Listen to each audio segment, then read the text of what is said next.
All right, welcome back to Framework Fridays, where we're talking through the tools, the tips, the aspects, and the things that we're actually working on inside of Raw Motivations, how we're helping liberate women from toxic relationships, how we're helping ground men from being cheaters, liars, and abusers back to being truthful. I want you to see what this actually looks like on a day-to-day basis. We have multiple frameworks that we're going to talk about. We have multiple aspects we're going to talk about that go from the code, the game, the door, the core, the stack, all of these being tools and integral pieces to your healing and to your production moving forward of who you are and who you're called to be.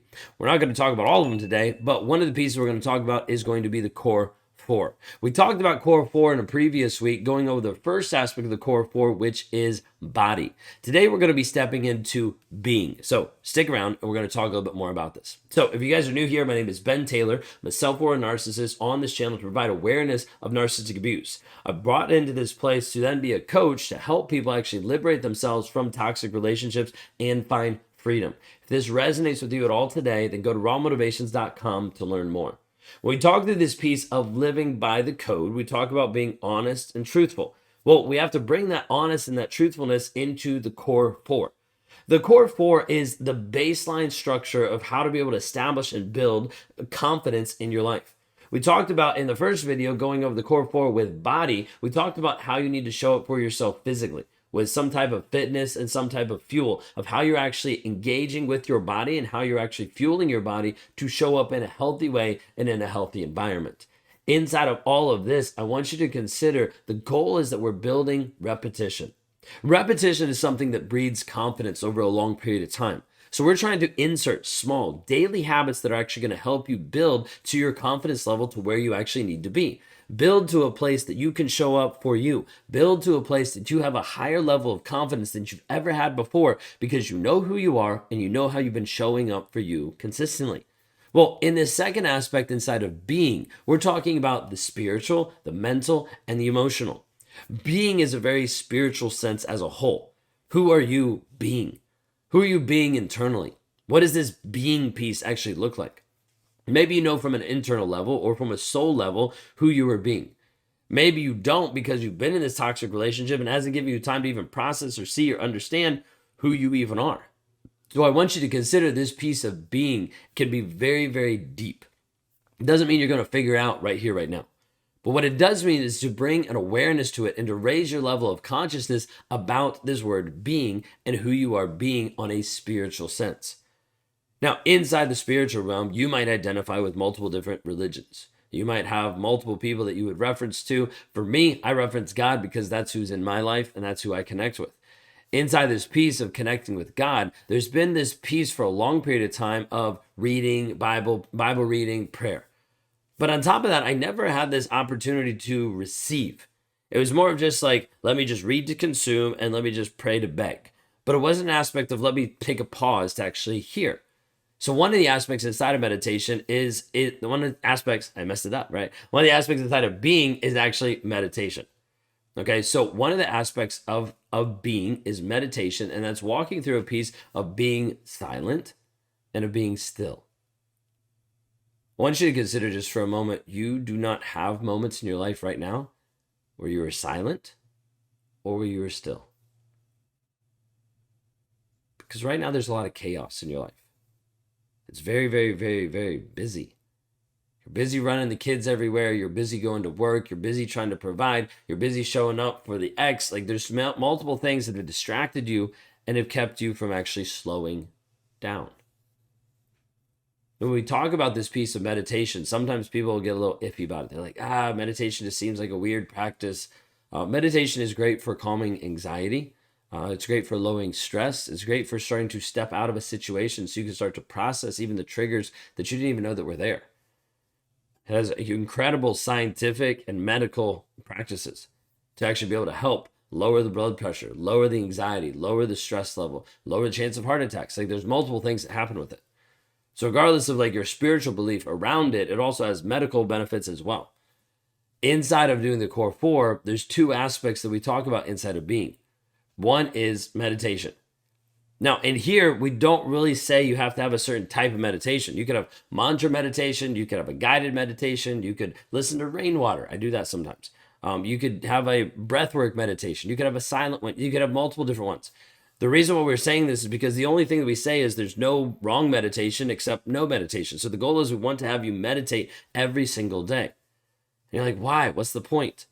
And this is the piece that it's hard to be able to show you at the beginning, because that's like you go into the gym after 5 years. You go the first day and you're like, I didn't gain any muscles. Like, why?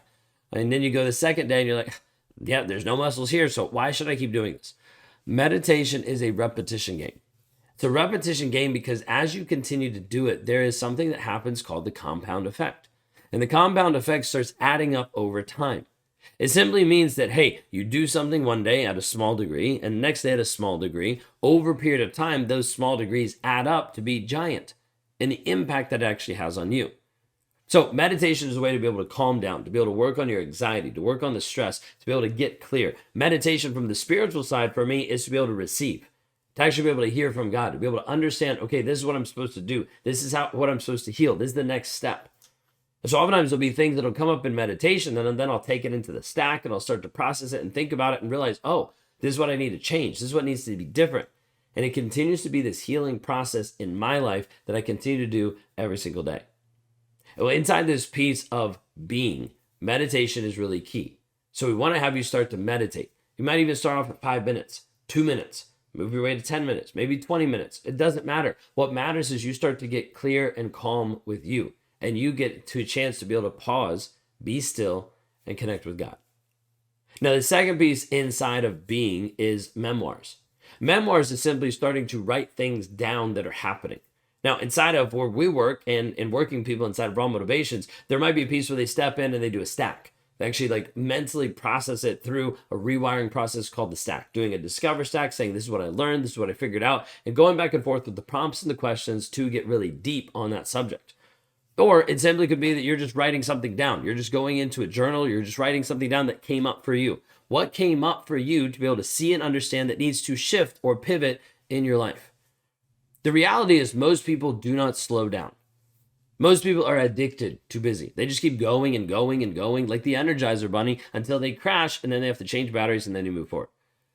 The goal inside of here is that we start having intentional pauses in your life. Even if it's just tiny, it doesn't matter. Intentional pauses to get you grounded, to get you centered, to get you realigned with who you are and the direction you need to go. But this won't happen if you continue to just run through life so fast. We have to get you to slow down. So inside this slowing down, we have to have you practice meditation. 2 minutes, 5 minutes, 20 minutes. I want you to slow down and practice the meditation, and we want you to start to write. Write something down. It could be a sentence. It could be a paragraph. It could be a page. But starting to write down. And the memoirs that you're doing on a day-to-day basis is trying to be able to showcase and capitalize different pieces that either come up or they get revealed to you inside of meditation. We're trying to be able to have you connect with you. You can use these categories because they're giant frameworks. You can use them for just about anything. But the goal is meditation, so getting still, getting quiet, whatever that looks like, and being able to write things down. What are you actually learning? It doesn't help you just to consume my content and not do anything with it. It doesn't help you just to meditate and then be like, that's great, throw away the key, don't worry about it, I'll check back in tomorrow, and you don't do anything about the things that come up.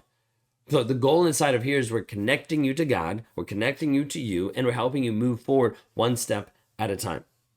This is the second process inside of the core four called being. So you've got body, being, balance, and business. The second one is being. Second one is very, very key to me because I've realized over the years, it has been one of the pieces that has started to shift me internally through meditation, through prayer stacks, through Bible stacks, through connection with God. All of this has started to break apart different pieces in my life. Now, sometimes people ask, they're like, hey, was God a part of your transformation? And what I would say is, yes, he was. But there's also a piece that my transformation couldn't happen until there was truth. Truth is the conduit that God can actually use to be able to speak into your life. So I'd also have you consider where in your life are you struggling to actually be truthful? For me, I wasn't truthful about who I was. I wasn't truthful about what happened. I wasn't truthful about what I did. So as a result, any attempts that God had to be able to talk to me, to work through me, to be able to have me hear and listen fell on deaf ears because I was unwilling to actually be truthful to myself. But you might be struggling with the same thing in this level of honesty of you being truthful. This is why we teach people about living by a code, showing up real and raw and relevant to produce results. And so you might show up, hey, I'm struggling to actually be truthful. But as a result, you have to understand that's limiting your ability to transform. Because without truth, there is no transformation. Without truth, there is no God, because truth is where God is. And you getting connected to truth, you understanding the reality of your situation, you understanding the truth of you, the things that brought you here, the things that have you shackled in this relationship, you understanding this truth is massively important. But you're not going to do this if you continue to be addicted to busy, running, and never slowing down. So inside of here is a pause, a slowdown that happens inside of meditation and inside of memoirs. This is what you track every single day, what you mark down in the app so that you get to a place where you know, looking back, hey, I know how I show up for me. I know that it has been consistent for a long period of time. That's where it's amazing. That's where it's beautiful, because we want you to show up for you. That builds a high level of confidence that you haven't seen before. So inside of all of this, I want you to think, how can you actually slow down and take a pause? This piece of the core four, connecting first off in body, like we talked about the other week, and you connecting inside of being, working through this process of showing up spiritually, emotionally, and mentally, is massive for your healing and for your development. If I can help with this, go to rawmotivations.com today.